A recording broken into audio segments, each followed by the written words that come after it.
Hi guys, and welcome back for round 2 of function notation. One last time I want to remind you, if you did not take your quiz on Tuesday, which you should have done because that was the due date, you need to go to the assignment, go to Socrative, and do the assignment now. If you have already taken the quiz and you would like to retake it, I'm going to leave it open through Friday at 3:30.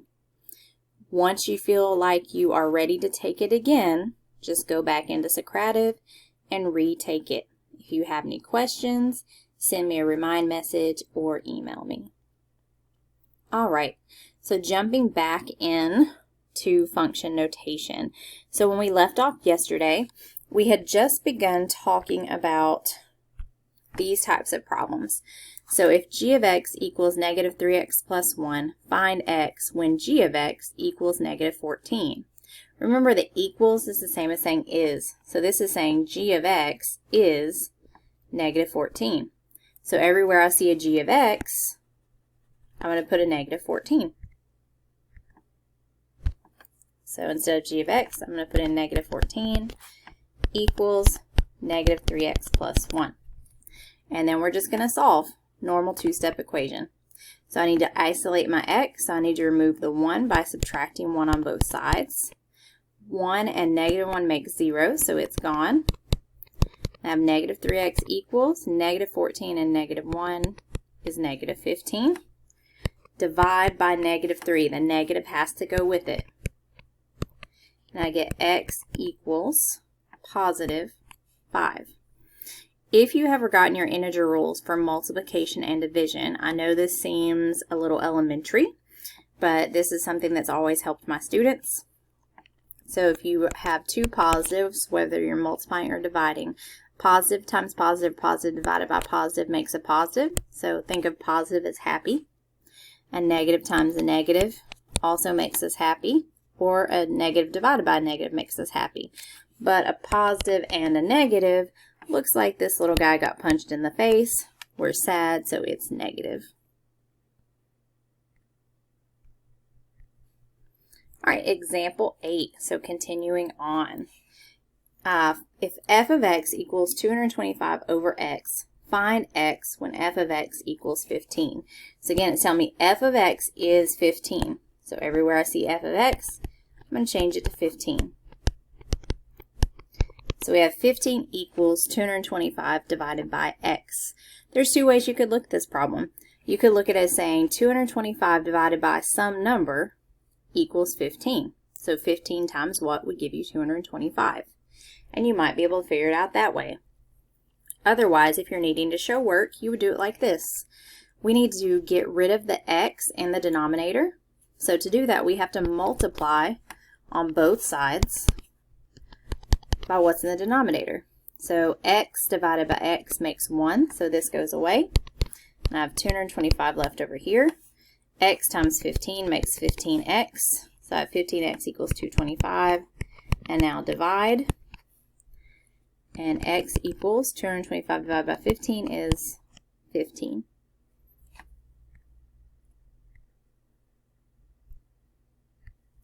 Remember that I encourage you to be doing these examples along with me. So pause your screen, write down the example, try it yourself, and then hit play to see how you did. So we're going to do a couple more like this, and then we're going to look at graphs. Okay. So just to review what we learned yesterday, when we have g of negative 2, when it's a number in parentheses like this, okay, what was there before was x, right? Right now up here it's g of x. So that tells me I'm taking that negative 2 and I'm putting it into function g everywhere I see an x. So g of negative 2 equals, instead of x, parentheses, negative 2, parentheses, squared minus 3. Every time you replace an x, you should do it in parentheses. This is going to help keep you from making a mistake. Then g of negative 2 equals, negative 2 squared is negative 2 times negative 2, which is positive 4. Bring down minus 3. So that means g of negative 2 equals 4 minus 3 is 1. Good to go on that one. All right. Number 2, f of 3 plus g of 1. F of 3 plus g of 1. This is another one that we did yesterday. So again, I need to go to function f and plug in 3 in place of x in the parentheses. So I have f of 3 equals negative 3. I hit that x, so I'm going to put in a 3 plus 6.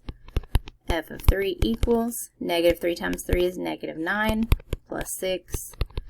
Therefore, f of 3 equals negative 3. The integer rule is, if the signs are the same, you add and keep the sign. If they're different, as in the case of a negative 9 and a positive 6, you subtract. 9 minus 6 is 3. You keep the sign of the number with the bigger absolute value, meaning you look at the numbers and not the signs. 9 is bigger, so it's going to be negative. So that gives me f of 3. Now I need to find g of 1. So I'm going to go up here to function g, and it's x squared, so 1 squared minus 3. G of 1 equals, 1 squared is 1 minus 3. G of 1 equals negative 2. And again, you can use calculators on these if you need to. My recommendation is you use the Desmos Test Mode Calculator app because it does all the same things that our calculators that we have at school can do. And if you use the second option calculator, the scientific one, it actually has parentheses, so you can just type everything straight in. All right, number 3, f of x equals h of x. So we're going to take f of x, the entire thing. So what's f of x? It's negative 3x plus 6.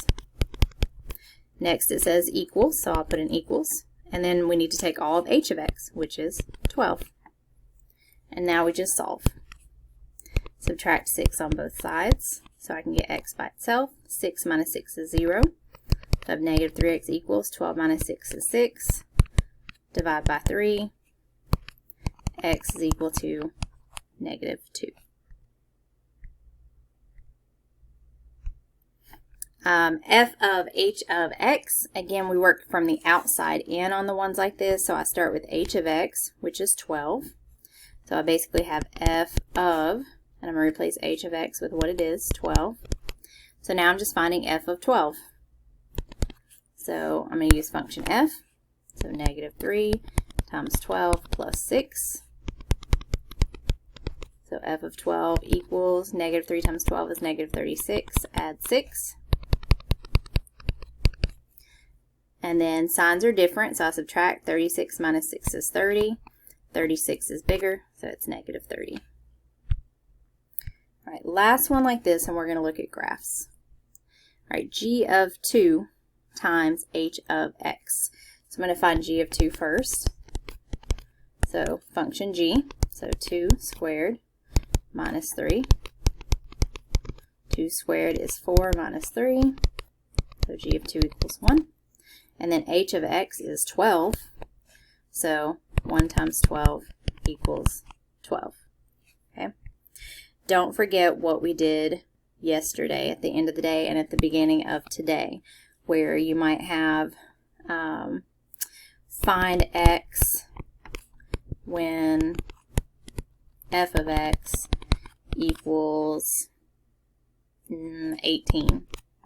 Okay, so remember when it's like that, when it says f of x equals 18, you're not plugging in for x anymore, we're finding x. So f of x equals 18 would mean to make this 18 and then solve.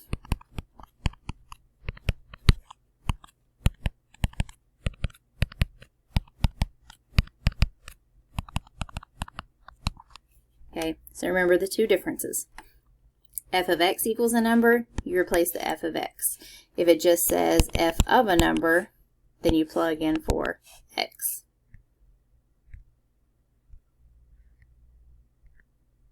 All right, so the next thing that we're going to do is we're going to look at graphs, function notation on a graph. So we're going to start with what we did yesterday. So when we have f of a number, remember that we're replacing x with that number. So these are my x values. Okay, whatever's in parentheses is my x value. So in the first example here, f of negative 2 is my x. So I'm going to go to my x-axis, okay? That's the horizontal axis. I'm going to go to negative 2. Okay, so I'm starting at 0. I'm going to go negative 1, negative 2. And then I'm going to look up and down because I already have my x, so I'm looking for my y. There's nothing down here, but up here there is a point. So what point is that? It's at -2, 1, 2, 3, 4. So when I go to f of -2, I'm at y equals 4. So basically we're giving you the x value, you're finding the y value. Here's another one, f of 5. So we're going to go all the way over to +5. There's nothing up here, but I look down. There's a point right here at 5 on the x-axis. And on the y-axis, that matches up to -1. Okay, so if they give you a number in parentheses, that's your x, you're finding the y. Versus if it says f of x equals 4, and it tells you to find x, here's the key. If it says find x, you're not going to start at the x-axis. If it says find x, you're starting at the y-axis. Okay, this is the same as saying y equals -2. Y equals 0. Okay, so find x when f of x is -2. So I'm going to go to y-axis. I'm going to go to -2, nothing to the left, but I move over to the right, and boom, there's a point right here. And what point is that on the x-axis? That's at 1, 2. So my answer would be 2. Okay. Find x when f of x equals 0. So I'm going to go to my y-axis to 0. Boom, right here. When I'm at 0, I'm still at 0 because it's the origin. So I get 0.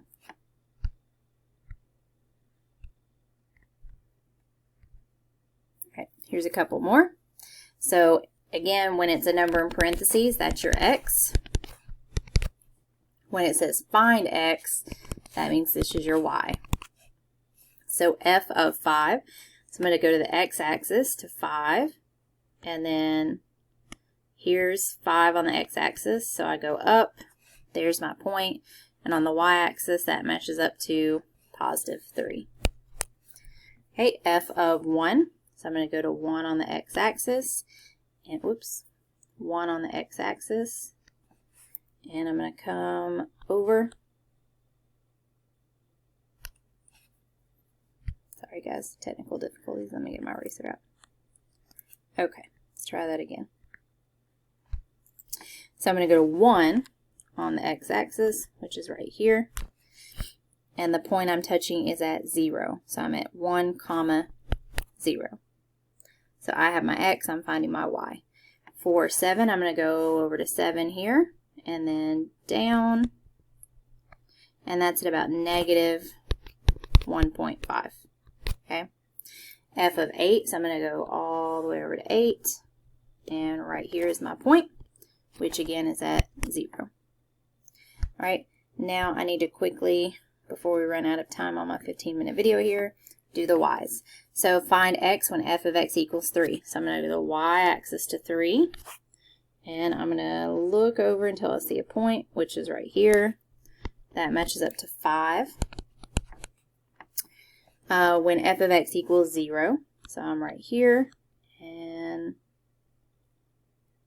I look all around at 0. There's one here, here, and here. So I would use all those points. So that's 1, 6, and 8, because you can have more than one point. And when f of x equals 2, so I'll go to the y-axis for 2, and I'm about right there, which is at about 4. Also here, which is at about 5.5, and also here, which is at about 9. Okay. All right. So we've got about a minute left of recording time. I'm going to put up an assignment, graded assignment for you to do with instructions on how to turn it in. If you have any questions, please let me know. I hope you're getting along okay.